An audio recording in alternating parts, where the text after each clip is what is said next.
आज मैं बताती हूँ आप लोगों को कि कर्म किसी को नहीं बकसता। अच्छे करोगे उसका फल भी आपको मिलेगा, बुरे करोगे उसके फल भी आपको मिलेंगे। कई बार क्या होता है, जैसे पूर्व जन्म के अच्छे कर्म चल रहे होते हैं और यहाँ दबा के बुरे कर्म कर रहे होते हैं, लेकिन वो क्या सोच रहे हैं कि मेरा तो कोई बुरा कर्म ही नहीं है। वो बुरे कर्म को भी बुरा कर्म नहीं मानते। क्यों?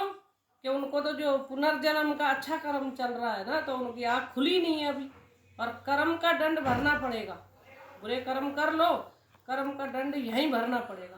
कर्म के दंड के बारे में बताती हूँ मैं आपको कि भीष्म पितामह सैया पे जब भीष्म पितामह सैया पे जब लेट रहे थे, उन्होंने कृष्ण भगवान से सवाल जवाब किया कि भगवान, मैंने तो 100 जन्म देख लिए, मैंने कोई पाप नहीं किया, और फिर मेरे को ये सैया बल्लम की सैया क्यों मिली?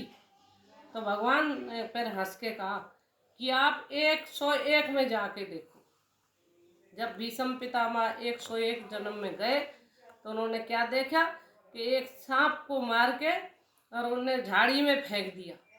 जब वो सर्प भी ऐसे ही तड़प रहा था, और ऐसे ही फिर 101 जन्म में भीष्म पितामह तड़प रहे थे। और भगवान ने भी जो कर्म है वो भगवान ने भी धरती पे आके भी भोगा है। क्यों?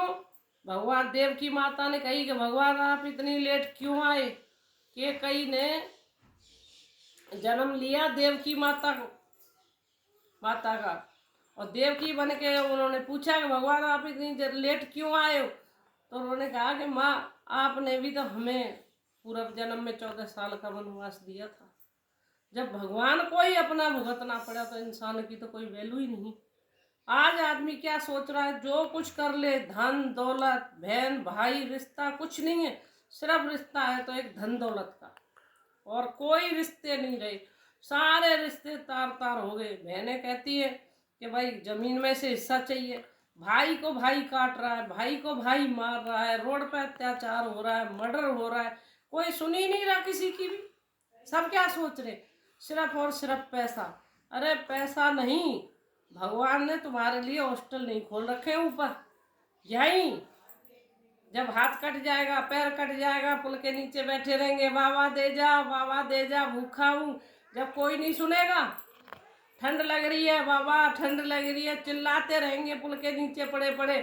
जब कोई नहीं सुनेगा, एक दयालु आदमी आया, उसके ऊपर रजाई उड़ा गया, दूसरा कहता है उतार लो इसकी रजाई, कोई जरूरत नहीं इसको रजाई को, मरने दो इसको ठंड में। कर्मों का फल यहीं भुगतना है। वो राधा कृष्ण भगवान की जय।